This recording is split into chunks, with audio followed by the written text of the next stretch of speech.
I'm Maria Menounos, and you're tuned in to AfterBuzz TV, the ESPN of TV talk. Now, let the buzz begin. Hi, y'all. We're back. We're here for We're Here. We are covering the fabulous drag show on HBO, honey. Episode 4. I'm Amir Yassai for AfterBuzz. I'm here with Cody and Cortez. How are you boys doing? What's going on? Doing well today. Well. Good. This episode was a tearjerker of an episode. I shouldn't have watched it late night. It really affected me. I was crying. It was a lot. So let's get into it. So the episode started off with like monster trucking, and it was like they always do these kind of fun moments, but it felt like Lady Gaga's Stupid Love music video. So that kind of gave me a little oomph. So that was fun. And then they dived right into Nicole, and she's like a masculine woman. So we're going to get into that. She was paired with Shanjela. Then we had, the suicide story and about DJ and the mom and the daughter, Allison and Stacey and Jasmine. They were paired with Eureka. So we're going to dive into their story. It was so great on so many levels. I was such a fan. And then we have Darren, the Native American queer man with his, found tribe. I was so into it. And he was paired with Bob. And then we obviously had all of those stories were woven into the performances, and it was just really emotional, really well done. I love this episode. I think it was my favorite so far. But before we get to all of that, we're going to jump into some news as well. And we're going to do our special segment, which is all about self-care in quarantine and how we're kind of dealing with our own mental health struggles. But before we dive into all of that, what were your overall thoughts? I'll start with Cody. My overall thoughts were similar to yours. I found it very emotional, which they use the episodes typically are, but this one, and it's not like kind of like what you said. Like I watched mine early this morning, and it made me very emotional, and because I just think I wasn't awake yet. But like this, it's funny. This episode, I feel resonated most with me than over all the other ones so far. Amazing. What about you, Cortez? I thought it was a good episode. It didn't grab me like some of the others, maybe because I just couldn't relate on that level in some areas. But I did enjoy it. Very entertaining. The stories were very deep, especially with DJ. That was probably the one thing that grabbed me the most with that because of the suicide and the story. And I don't know, like I watched and I don't know. I slept fine. I don't know. Call me inhuman, but it didn't, so. I love that you said, and I slept fine. Well, that's okay. I mean, it's fine to not be viscerally affected by everything. That's fine. That's just me being a Gemini, so I'm very affected by everything. Let's get into the episode itself. So right off the bat, we got into Stacy and Jasmine. They own a used car lot. And it was just, and what I liked about this episode before we get to that, I like that like there was no, there didn't seem to be as much pushback from the town. So there was no cops being called. It seemed like there was not as much homophobic energy to this town. That's kind of the vibe I got. The only problem I had, guys, before we get to the main episode, I just want to ask you and see if you agree. Do you feel like some of these spectacles, like at the monster truck, or like, when they're running around town, do you guys like it? Or is it just me, or it's kind of rubbing me the wrong way? I kind of feel like it's a little queer baiting. It's like throwing queer people and kind of being like, they're a spectacle, or is that kind of the point of the beginning part? Am I missing something? Now that you mention it, it sometimes it just feels very like, it is a little like staged and hello, look at us. But I also do think that that's a bit of the point of it is because the show is called We Are Here, We're Here, you know what I mean? So it's like, I think that it is a little bit of a spectacle, and it's not, we don't want to put this community as like, we're always a big flashy show, but I think that is the point, is they also, they're trying to bring awareness to these small towns. So I think it is kind of like we're here, we're queer, get used to it. And we're here whether or not you want us to be here or you don't think we are here. Oh, I love that, Cody. That really shined a light on me. We're here, we're queer. That's like the whole point of the show. So maybe I will just get over it. I totally understand. Yeah, okay, thank you, Cody. Yeah, I was like, is this just me? But I'm happy that you shed some light on it, because it is something that I was like, wait a second, every episode they're doing this, and it's feeling a little like kind of ostentatious, but I guess that is somewhat the point. But it seemed like the monster truckers, accepted them pretty well. So it wasn't anything to phone home about. Okay, let's get into Stacey and Jasmine. So they owned a used car lot, and it was amazing because I loved their story, and I thought, oh my God, they're so sweet, a mother-daughter team, yay. And then there was another layer to the story. Obviously, they lost their daughter and her sister to suicide. And what I loved about this episode that really rang true for me, because I struggled with my own suicidal thoughts and I went to therapy for years, is that a lot of people didn't see that in me as well. They were like, he's so bubbly, he's so happy. I would have never thought. So I think that like a lot of parents, especially with LGBTQ youth, are always saying, oh, I never saw it until they were gone. So I love that they brought that attention to the show. And I know Eureka has dealt with their own suicidal thoughts as well. And even tried. So I think that having Eureka as the person that's with them was also very smart.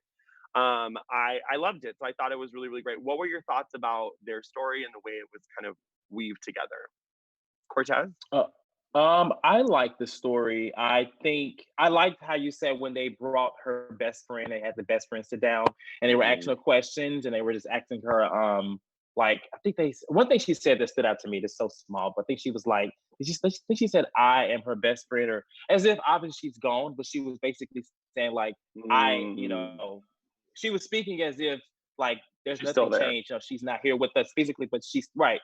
So I like that. And then like they really showed a really good light on her, who she was. And it just kind of shows, like you say, you just never know. Obviously, they asked her another question, and she's admitted to saying that she had mentioned that she wanted to, kill herself in like the craziest way, and just in saying like in a playful way. But obviously, it turned out to be true. So it just kind of shows awareness. Like you have to be careful what you say when you say it, and just be cautious of people like that, because I mean they do exist. Like I say all the time, even saying the comment like, "Oh my God, I'm dead," about laughing about something, like you have to be careful because you just never know. And those type of like ways and the way you say it can mask what a person is really going through, I think so.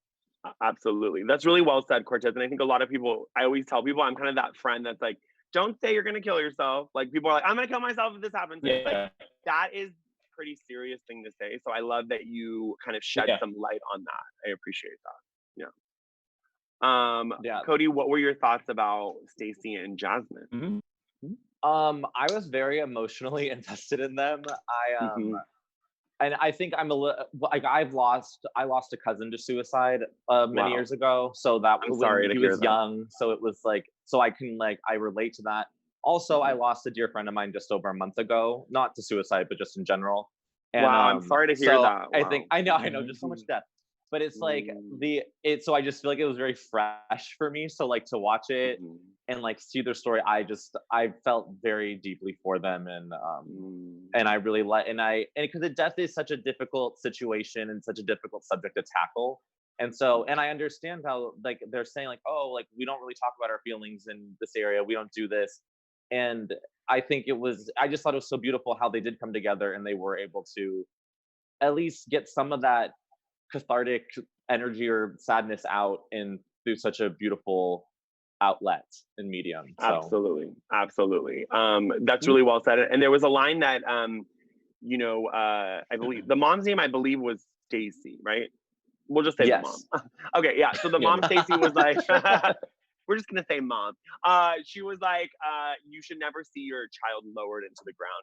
And she said that she stopped living, and that's when it kind of got me, because like when I've lost people, it's like everyone is like part of grief is anger, and you see everyone living their lives. And like, I remember my friend was going on a date and I like threw my phone at the wall because I was like, I'm going through grief and this person's going on a date. Like, even though like I wouldn't expect my friend to not go on a date, but like, it's just like, we've lost our friend and then you're just moving on with your life. Like I felt so frustrated, and I think the mom just stopped living. Like she just straight up stopped living. So I'm like what happened? And I love that Eureka came in and created kind of the most understated drag that I'd ever seen. Like it was so beautiful and understated, and it didn't even feel like drag. It was just like, they're angels. And I thought, like, I'm just curious what you guys thought about that scene with the drag. I thought it was beautiful. I like what they did. Go ahead. The costumes were It's just like this little delay where it's like, are you going? No, okay.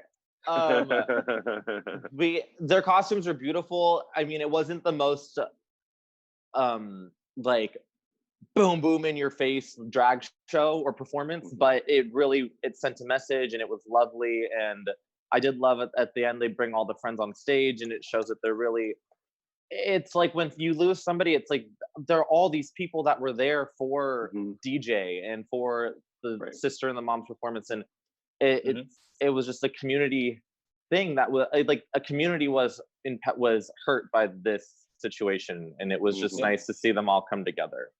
Absolutely, and absolutely. To add to that, she said the funeral had about 500 people there. Yeah, and so obviously that is I mean that says a lot within itself to have such a small town. I don't know what the population count is, but that's a large amount for. Oh yeah. I want to know percentage. That's a lot of people for one person in a small town like that, and so I thought that was very deep. 44,000. So that's, I mean, 500 people from 44,000 is like almost 2%. 2% of the population showed up for her funeral. So that's like a pretty good number there. Yeah. Are y'all impressed with my math skills? Yeah. Speedy math. Yes. She has an MBA, honey. Because I would have been like, enough about me. Like move the decimal. Yeah, honey, move it on. Enough about my math skills. I just wanted to thank everyone for being here with AfterBuzz TV. We are the ESPN of TV talk. We're here every week in quarantine covering this show. We love it. We're here. Go like, comment, subscribe. Go to Apple Podcasts. Give us 5 stars so me, Cortez, and Cody can continue doing this. Give us 5 stars. Let's jump into Nicole's story. So I actually really resonated with Nicole's story, who was paired with Shanjela, because I think as a feminine man, I've been a lot of times told, you can't wear that. Don't wear that skirt. Don't wear that top. Don't wear those lips, like that lipstick or the nail polish. And it was so nice to see a woman's perspective, because I think a lot of time women do get to play with masculinity more than men do in a traditional sense. But I love that she was kind of like, listen, I came to this town. I'm not from here. I'm a lawyer. I'm accomplished, but I still want to wear a suit. And I thought it was kind of cool that she, even had the LGBTQ center and she was taking up space. And I was like, this girl is brave, honey. She is in Farmington with an LGBTQ center. And it kind of gave me some extra strength, when I want to wear a wig or makeup or a bustier and run around town. Like, someone like Nicole gives me a lot of strength. So what did you guys think about her story? Cortez frozen. Okay. Cody? I think I related to her story a lot. Okay. Go ahead. Did I freeze? Go ahead. No, you did. Okay. It's okay. So Go ahead. I like her story a lot. I think that I like the fact that she is a woman and professional, representing the community, and she, sticks to her masculine look, and I can relate to that, not in a sense because like I work in IT and software, so it's very rare that you see, I come to work, I'm dressing up. I don't wear like any dresses to to work, but like I'm not the most masculine dressing guy. I like to add on polka dots and floral, just things that you would usually see in a traditional IT office. So I like her story, like, and it's great that she moved there and then she walking around bold with this suit. Everything was just, to me, I was like, I loved her whole swag, and she's also for the community. She was like a great example of like the lesbian friend that I want. I do have some, but I would love to add her to my roster because she seems to be fun. Yes, the roster, honey. Add her to the roster. I love that. Cody, what were your thoughts about Nicole? I really like Nicole. I agree that she was very brave to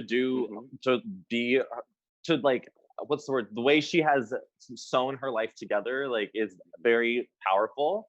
And I mean, I can't say I like resonated too much with her, but I did. But it is funny when she's like, oh, like there are times like in my professional career, I've been called sir or Mr. So-and-so.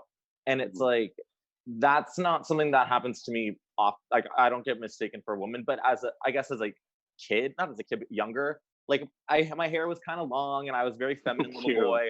And so there are times like kids would be like, are you a boy or a girl? And like, I just remember that like pit in my stomach of like, what? Like, why are you saying that to me? So I can understand like especially as a grown person in your professional career to experience that. is frustrating. And so, Yeah, and I absolutely. liked her story. Sometimes I feel like they'll give us a fluff piece on the show. Like one of the people will be just like there for like to fill the space. But I felt True. like every story this time was important.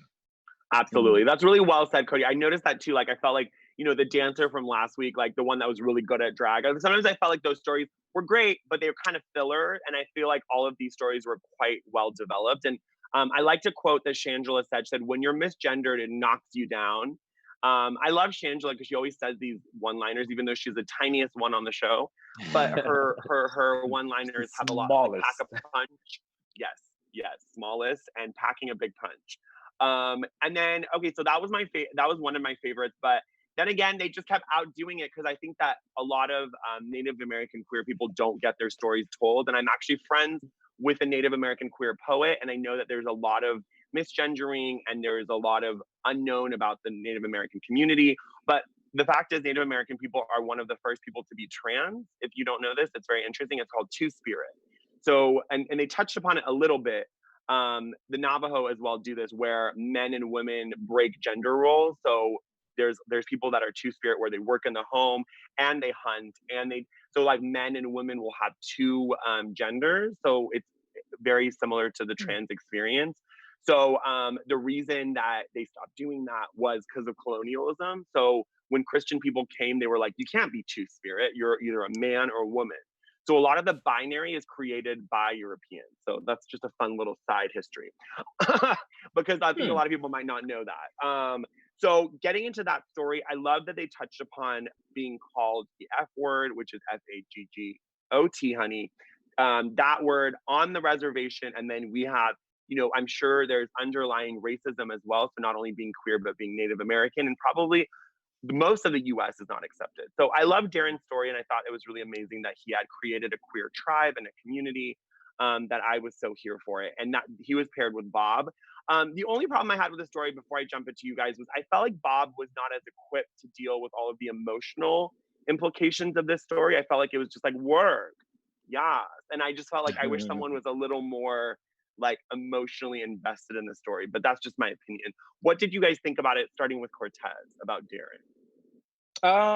So to piggyback on what you said, like Bob, he was very working, yes, but I, I feel like that's kind of been other than that when he was partnered with the three drag queens.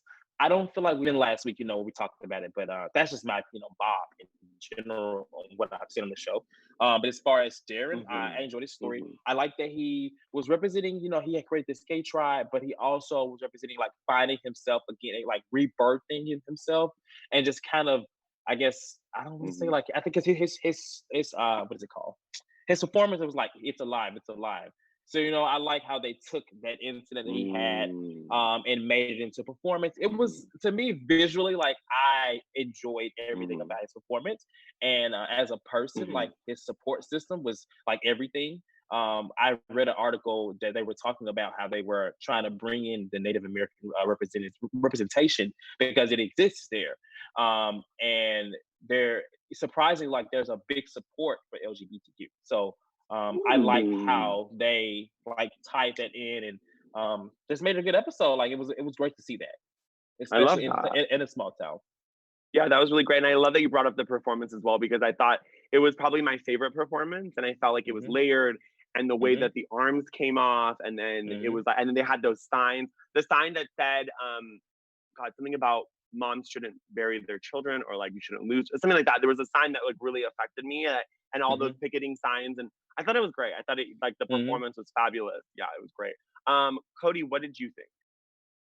I really liked his story. I didn't notice really that Bob was not as equipped to lead in this story, but but that wasn't something that I was more invested in. The fact that he is from the reservation and was being hated on for being a queer person, and that always just breaks my heart, especially when it's a religious aspect that's like, oh, this is why it's not right. And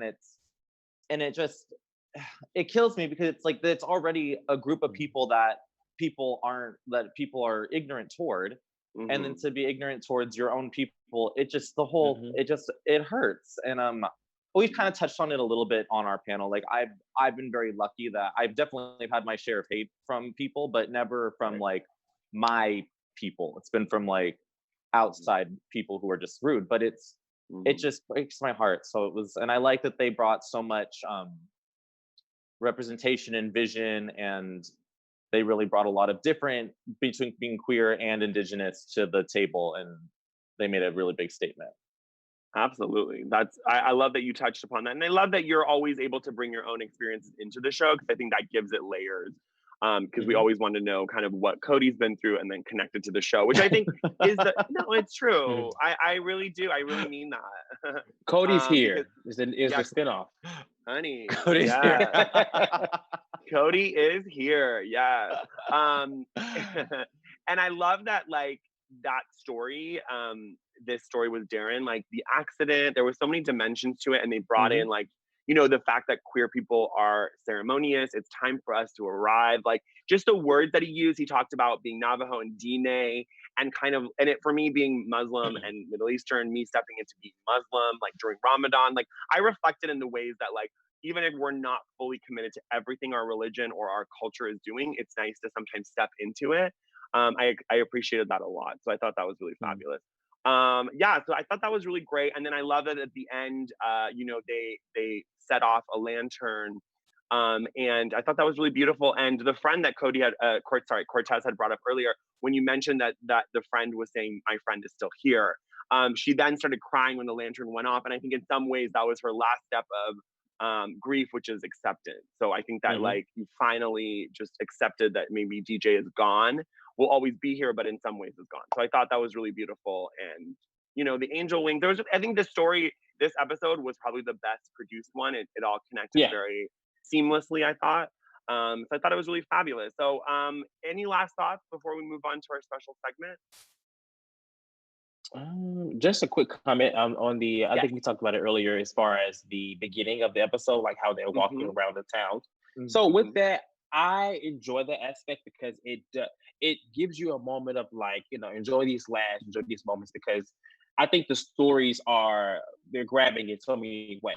So they're entertaining pieces while they're coaching through, but typically it's like the show goes from, here are these funny clips and these funny moments, to, okay, now sit down and listen to what's actually happening, and then let's get back to, you know, I feel like there's like ways that they go with the show. So I think it's needed. And then also we have to remember that it's also a TV show, so there needs to be something else that like really pulls you in outside of the story. So that's just my opinion with that. No, that's great. I think it's you guys have kind of convinced me that maybe those are fine. I came in kind of having a different opinion. I was like, I am fast forwarding this part, but I think that with both of your opinions, I was able to kind of change the tide. So you changed the Gemini's opinion, which is not an easy thing to do. Well, you know, Geminis have two sides, so this is the other side tapping in. This is the other side tapping in, absolutely. So let's get to our special segment. So this week we're doing, we're gonna do like a self-care, kind of what you're doing in quarantine to kind of keep yourself sane, because, you know, this episode tackled with a lot of mental health issues. So I'll start. I think that having gone to therapy, I have a toolkit. So when I do feel trapped, and even though I'm lucky enough to feel safe and have food on my table and I'm privileged to not be sick, I just kind of focus on that toolkit. And I take a couple breaths. I will count backwards. I will go for a walk. I'll go sit outside and look at some freaking hummingbirds, honey. Have you ever watched a hummingbird? They go up, they go down, they sit down, they're panting. I mean, they are working harder than anyone in this entire world. So I'm telling you, if you go watch a hummingbird, you will feel a lot better about your life. So that's kind of what I do. What about you boys? What are some self-care tips? You go ahead, Cody. I definitely take a lot of mental health walks. I go, sometimes it's just to get out of the house. I'll walk around my neighborhood, but if I'm fine, I'm doing my little home workouts, nothing too crazy, but keeping myself going. And if it's sunny out, I'll go on like a really long walk, like around my whole neighborhood.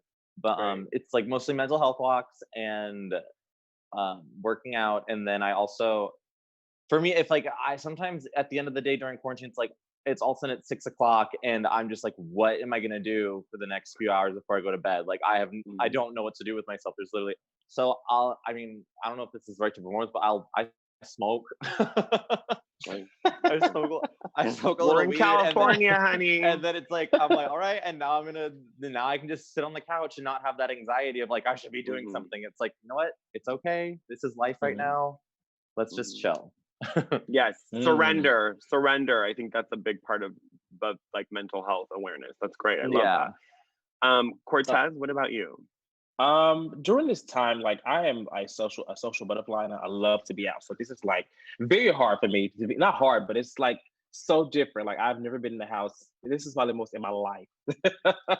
So I have invested in actually a Nintendo Switch, you know, because I'm kind of taking steps back to when I was like younger, when I was like a nerdy guy.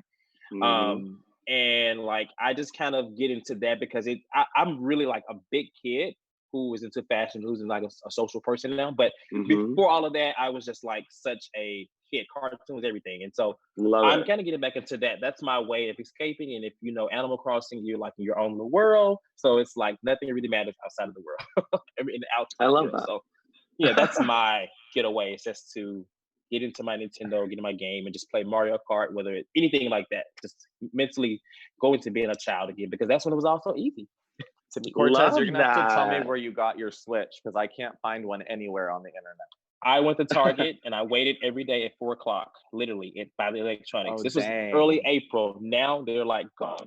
Yeah, I can't find it anywhere. I really want to play Smash and Zelda. And you try can get the eBay. Switch Lite. They have them. Yeah, they have them. They just they sell them for like 500. It's a lot of money. More. Yeah. We'll see. I'm working on it.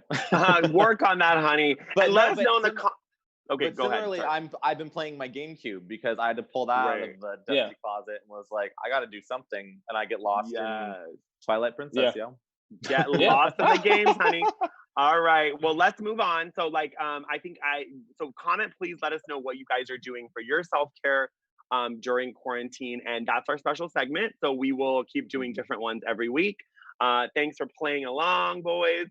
Let's get into some news, Cody. So what do you pop for? AfterBuzz. So I have an article from the town that we were in this week, from the Farmington Daily Times. And the article is mostly like a review of the episode and each person's individual story. But I do like that they brought up the story about with his indigenous background. And they say that this episode is the only one that features members of the indigenous community, which has its own set of obstacles in accepting LGBTQ members, despite traditionally reserving two-spirited people, like you had mentioned before. And then they say, I think this episode is unique in that it's targeted. I think this episode is unique in that regard, to continue the dialogue and speak about not only the presence of indigenous people, but also the specific struggles and issues that they face. And it's so true. And that part really resonated with me in this episode, because it was nice. No matter where you are, we are here. The queer people, we are all here in any community. And I just like that they really point out. And I also feel like the indigenous communities all over the place don't get enough representation. And it was nice that we got this. And they even say that this is the only episode that they are part of it. And it's because they just happen to be right next to the reservation. So I just really liked that. And then at the end, this is a little slightly different, but at the end of the article, they say, We're Here was set for a 6-episode run, but coronavirus pandemic forced filming to stop in the middle of the last episode. So that was just a little pepper on top that I was like, oh, we're going to be short an episode, which is disappointing. But oh, damn. So it's only going to be 2 more episodes. I think only one or two more. Oh, 1 more. Okay. So you said it was supposed to be 6, but they stopped filming because of Corona in the 6th episode? Correct. They said, so we only have 1 more. In the middle of the last episode, they stopped filming because of wow. All right. So we'll be 1 more episode. That's good. That's good tea. That makes, okay, great. Well, thank you, Cody. Appreciate it. Thank you. I know that's kind of a bummer, but yeah, thank you so much. And then we had some news on Entertainment Weekly as well. So when they had the premiere, they actually set it up. They did like a digital streaming party.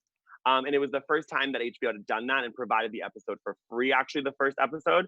And they had guest appearances by Drew Barrymore, Monet Exchange from RuPaul's Drag Race, Haley Cuoco, who's a singer, Ellen Pompeo, Andrew Rannells, and Naomi Watts. They all came through and hung out with the drag queens through a digital party, and they actually had a charity called Free Mom Hugs and Mama Dragons, and they had, you could donate to that as well.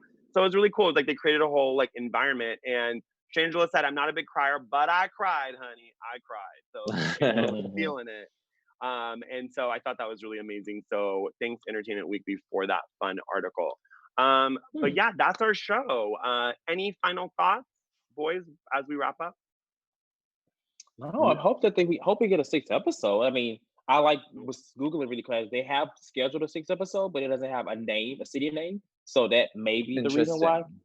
Yeah, I see. It says this is episode 6. So interesting. Yeah. Hopefully, we'll get something out of that. We will see. I'm sure they did remember, something.